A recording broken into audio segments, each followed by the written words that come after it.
Jon, just for our listeners, right? What really is CRO? Conversion rate optimization is really just having a good understanding of what your visitors to your website are looking to accomplish, and then helping them do that as quickly and easily as possible, right? And most people think of conversion rate optimization as deploying some hacks or tricks on your website or testing different button colors, things of that sort. And that's really not where it needs to be, right? That's where if somebody does not really know CRO well, that might be what they default to, because that's what a lot of blog articles talk about, etc., right?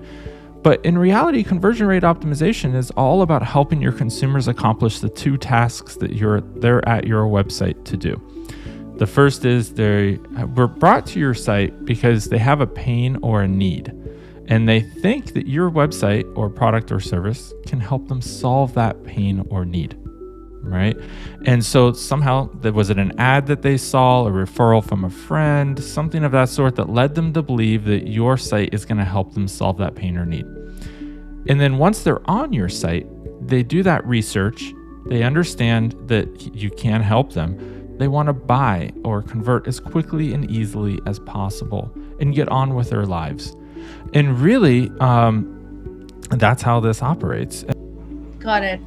That's very interesting. But if I am, new, and I'm a small store or a very small store, let's say on Shopify, what would be the top 3 things you would want me to do to just get started on CRO? First thing would be to be tracking every click and movement that's happening on your site.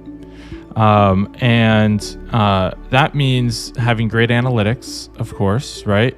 But also it means having a really good understanding of what paths people are taking through the site. And it also means understanding what they're thinking as they go through your site. So, the analytics is one part, but also talking to consumers. And that would be my second point, is just engage with your consumers. Get them on a Zoom call, have them share their screen, ask them to do some simple, things that, like, just find the right t-shirt for them, for instance, right? And sit back and watch. And don't interrupt them. Ask them to talk out loud about the experience that they're having. And that will really help you to understand pretty quickly what challenges they're having. I often say that it's really hard to read the label from inside the jar. What I mean by that is, as a brand, you're so close to your site. You're so close to your products. You're so close to the experience that you're on your website every day, right? But it's, one of those things where consumers who are new to file, they're just coming to your website, they don't understand anything about your brand, about your products, about your site. So there's a big disconnect there, right? And so really just talking to your consumers will be eye-opening. And often at the good, that's a lot of what we end up doing, is helping brands to understand what their consumers' experience are like.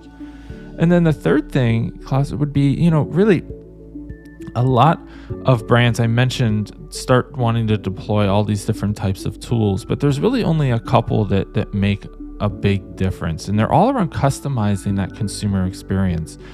And so things like, even like your tool set that dynamically does badges on images, we find that performs quite well, because the reality is you're helping consumers make a more informed decision, right? So for instance, if you're able to say the product stock level is changing, right? You're increasing the urgency, but you're not doing it out of a means of trying to trick the consumer or create false urgency.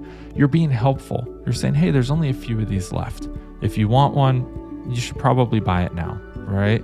And so that's what I'm talking about. It's not where you're trying to trick people. It's really where you're trying to help them have a really good understanding of how the experience can be more tailored for their needs.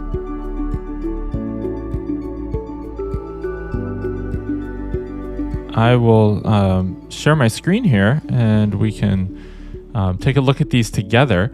Now, what's really interesting about this, we'll just start one at a time here, but what's really interesting to me jumping into this jewelry site is the first thing they do is have a pop-up asking you to join their club. Now, I will admit I've been to the site once just to briefly look at it, but I want a fresh view. I did that intentionally where I didn't spend a lot of time looking at it.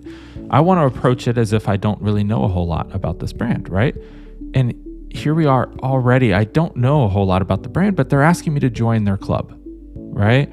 And they're telling me I'm going to get insider access to new products or promotions. The reality here is I'm not ready for that. Now, think again, like a retail store. If a sales associate jumped out in front of me as soon as I walked into a store with a clipboard and said, hey, Jon, sign up for our email list, I'm probably going to have a pretty negative reaction, right? I'm going to be like, whoa, I don't know you. I don't want to sign up for your emails yet. That's exactly what's happening here for consumers. But yet so many brands have this email pop up right as people come into their site. And it's a huge deterrent from converting, which is really a sad experience. So I highly recommend not doing pop-ups like this for emails collection, and especially not when you first get to the website. Bake this form, an email sign-up form, into your page content. If people are interested, that's where it will work. And feel free to interrupt with questions because I'm happy to answer them along the way if you have any. So let's take a quick look at the bar up here. I always like to start with these because we've tested a lot of these notification bars over the years. We've been doing conversion optimization for, it'll be 12 years in April. So coming up on well over a decade now. And, we've done a lot of testing on these bars. The first thing is the only thing that really performs here is free shipping. And so it's great. They said, for international shipping, expect a delay, but really the only thing that's going to perform well here is free shipping. And we think that the reason behind that is that it helps consumers to eliminate the concern that they're going to get into the shopping cart and then go all the way through the process to the shipping charge. And it's going to be a massive shipping charge that they were not expecting, right? So there's a real thriving concern about that with consumers. And so you're eliminating that concern up front. It's almost like they can, breathe a sigh of relief, and now they can continue shopping. And it really does have a good effect. Anything else up here, running promotions or any other messages, don't seem to really move the needle. I understand you may want to tell people there might be a delay because of the pandemic, but the reality is I think most people at this point have either accepted that there's going to be delays because of that, or they're expecting a brand to have figured it out by now. So I don't know that I would leave that message here at this point, but I understand why the brand is trying to communicate that. Got it. So scrolling down a little bit, look at the navigation is always something I love to look at. Now with navigations, this is where consumers, when they first come to your site, what they are going to be looking at, right? Because they want to get an understanding of, are they in the right place? Can you help solve that pain or need, right? And they want to start diving deep. Well, where do they go? They go to your navigation. So we want to make the navigation as helpful as possible in that way. And there's a lot of things that people like to pack into navigations that should not be there. And so the first thing is always a home.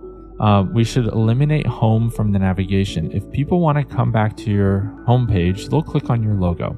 It's a standard practice, or they'll literally just go change the address in the URL bar. But you really don't need home taking up one of the spots in your main navigation. Now, why? Well, you really should only have no more than 5 items in your main navigation. Any more than 5, and we see a massive drop off after 5, where people just stop reading because they get overwhelmed and they just start scrolling instead. So then it is no longer as helpful as it could be. Got it. What would you suggest in this case, right? Because she does want to, or at least the brand, they do want to show that they have different categories of products, and that they have collections and they have lookbooks, and these are all very standard e-commerce constructs, right? How would you suggest they should go about that? So I like that they have shop by category and shop by collection. I think that is perfectly fine. And lookbook I think is pretty standard for jewelry, some clothing brands, etc. But things like contact, blog, testimonials, I think those could be eliminated from the main navigation. If consumers want to get in touch with the brand, we have observed this hundreds of thousands of times probably. What they're going to do is, okay, I need to get in touch with this brand. I'm looking for my order, or I just want to reach out to them instead of ordering on the website. What are they going to do? They're going to scroll all the way down to the bottom of the website, and they're going to look in the bottom right-hand corner for the best way to get a hold of that brand. And we'll talk about that when we get down here to the footer, but there should be a block here that has contact information all in one place. And so really that's where consumers are going to go for that information. So you don't need it in your main navigation. Now, if you are selling in a business to business type of setting, it's a lead generation site, something of that sort, then yes, you probably want contact there so people, because it's going to have a longer sales process. But here people are looking and shopping and buying all on your website without human interaction in a lot of cases. And they also do have this chat widget down here. So, and you can see here, they also did an exit intent pop-up. My cursor went off the screen. And, I'm not as opposed to exit intent as I am to pop-ups when you first come to the site. But I am opposed to brands doing a discount in exchange for an email address. It is not a sustainable practice. It is much better to do an offer instead of a discount. So what do I mean by that? Well, a discount is $1 or a percentage off, right? So here they're giving 10% off. What I would really recommend instead is doing an offer. Something like if you sign up for our email list, you can get free shipping, right? Or free 2-day shipping, right? Where you upgrade their shipping. Or something where you sign up and you'll be the first to know about new products. Or special bundles that we offer, right? Where you're putting bundles of products together that have they end up having a discounted price, but you're not selling that on the discounted price. You're selling it on the fact that it's this bundle at a better price than if you bought them individually, right? So it's all about the psychology of an offer versus a discount. And what a discount does is it screams to your consumers that your products aren't worth what you're charging for them. They're worth what that discounted price is, because you're immediately offering 10% off versus, letting them understand how much the products are worth and make a determination on that. So would you say a buy one, get one's fine, but don't give that 10% off? Exactly. Usually what I would recommend there is, a free gift with purchase is a great one. So find a free gift would equal 10% of the purchase price, right? And include that. That's where things like free shipping or upgrade shipping are really helpful, because consumers want that and they know the value of it. But you could do a free, it's pretty common with jewelry brands that we've worked with to do something like a free cleaner for your jewelry. They'll include a free cleaner solution. It's something that doesn't cost them much to do. There's a good margin on it. They can throw it in the box and ship it with it. We've done ones where, they sell necklaces where the high priced item is not necessarily the chain, if you will, but more the medallion or stone that's hanging off of it. The pendant. Thank you. I don't wear them, as you can tell. My wife would probably be very disappointed in me. But but they're able to include an additional chain, right? And say, hey, if you sign up on here, you get access to a free second chain with this, that has a slightly different look, for instance, right? All right. So going back to the navigation. Yeah, blog content is something I would never include in a main navigation. I would not recommend that. The reason being that your blog content is great for getting people to your site. It's not that great for converting visitors. Okay, so what do I recommend? Well, your blog content should be the very top of your funnel. Okay, and then you want to get people further down your funnel. Well, I would actually put blog pages higher up in the funnel than your homepage, because people who are going to hit your blog pages are generally going to come there from Google, right? So they have a pain or a need, but they're just exploring that, and they're coming to your site through that channel. So you want to optimize your blog pages to really push them further down that next step of the funnel and guide them. But if they're already at your homepage, don't send them back up the funnel to the blog, right? So it's something that a lot of brands make this mistake where they integrate blog content into their homepage and really, promote all this content. I'm not opposed to having blog listed in your footer, and that is mainly so Google can find it, right? So that it continues to drive traffic through organic search engine optimization. But it really shouldn't be something on your site that's featured where you're sending people back up the funnel. If you have spent a lot of effort on your blog and it's working well for you, what I often recommend is A, move it down to the footer, but then B, incorporate that content on your product detail pages where it's helpful to the consumer. So don't just link off to that blog post. Instead, take portions of that blog content where you're talking about how to use a product that you have and bake that content into the product detail page. And that way it's helpful to the consumer along their research journey, right? They're trying to make a decision. If your product can help solve that pain or need, the blog content is really where they're going to be able to do that. And then same thing with testimonials. There's social proof is really valuable. Definitely recommend social proof. However, it's really valuable at certain points in the journey. And in the main navigation, I'm not ready to hear about testimonials because I'm still trying to understand if they can help solve my problem, right? And then once I get the next step down, testimonials would be much better, place to list that social proof as it particularly applies to an individual product or product category, or a pain or need that we're trying to solve.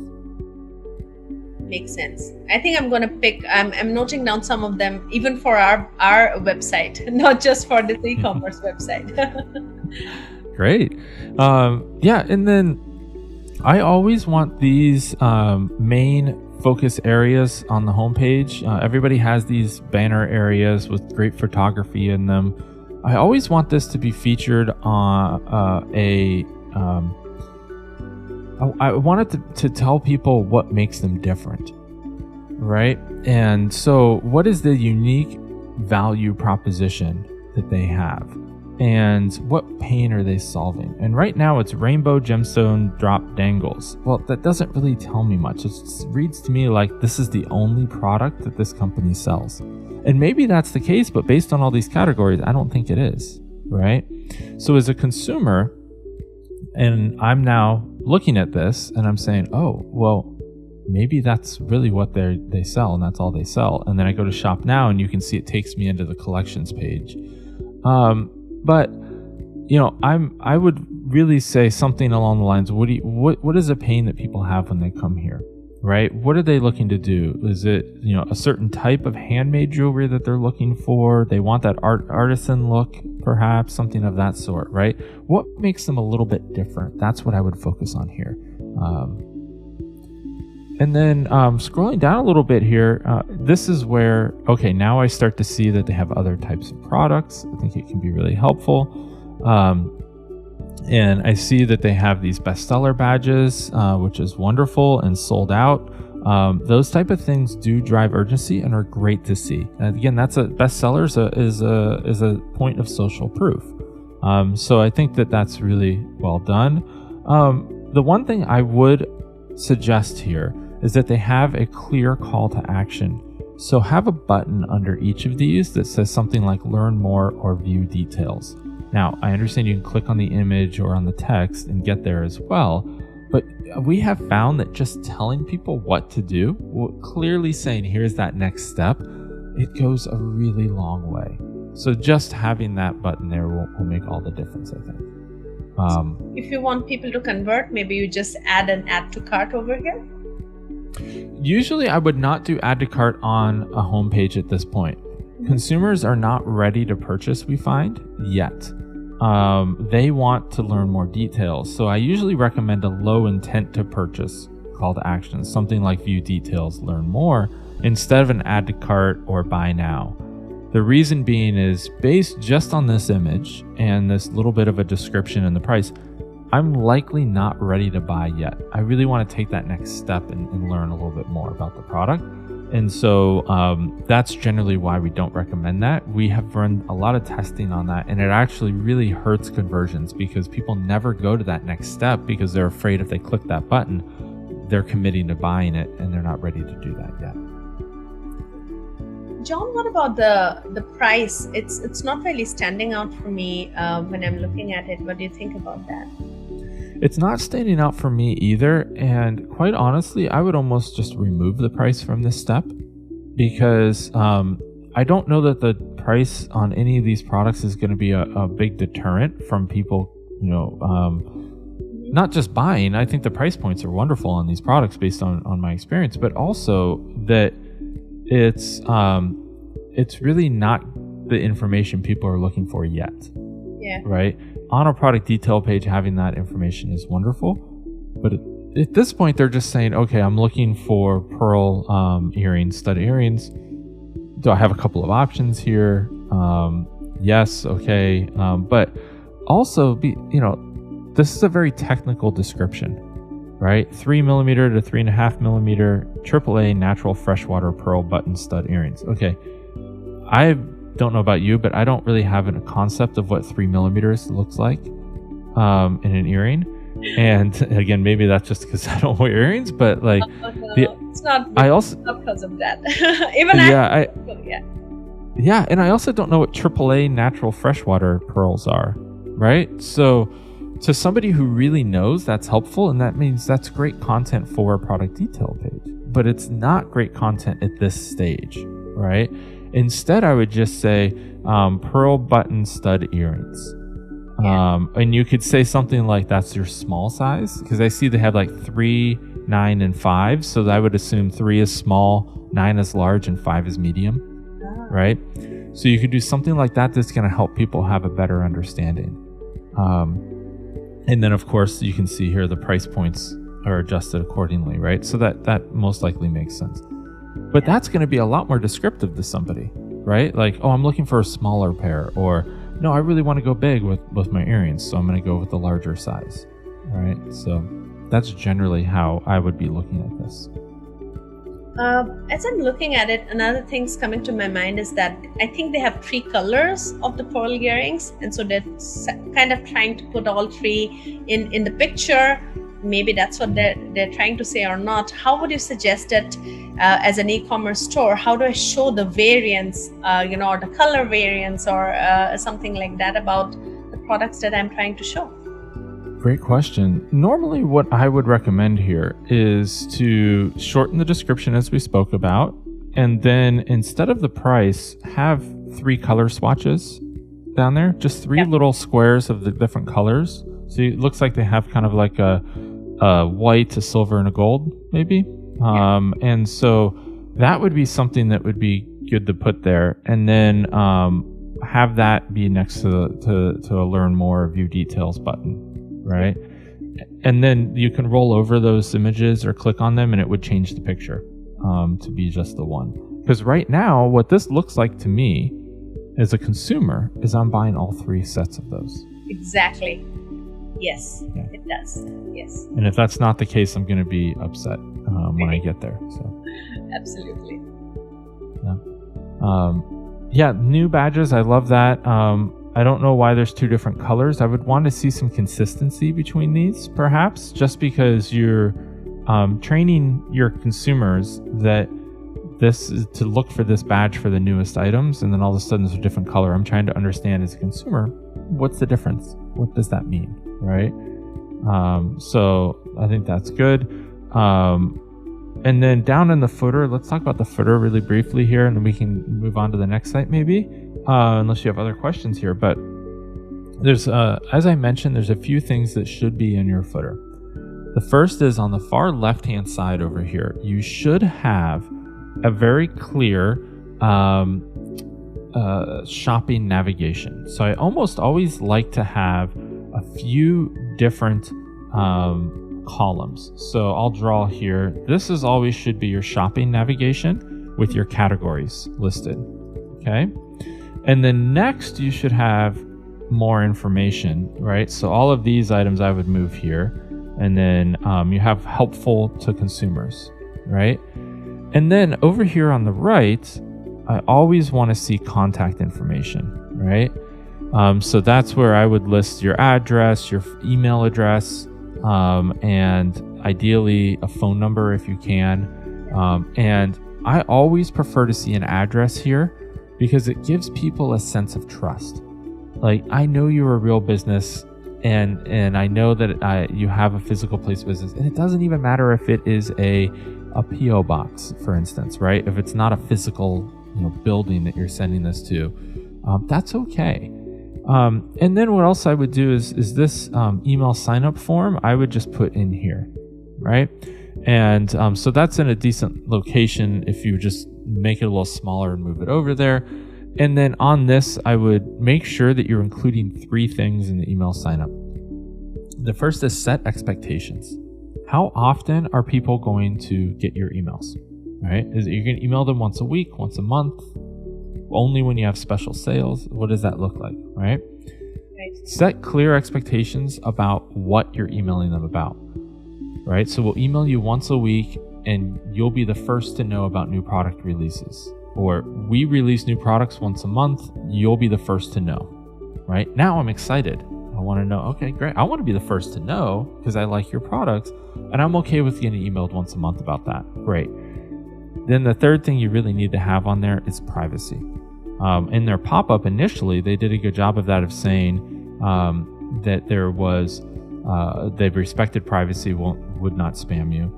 Just a short thing like that here. We'll never sell your email address. We respect your privacy. That's all you need to say.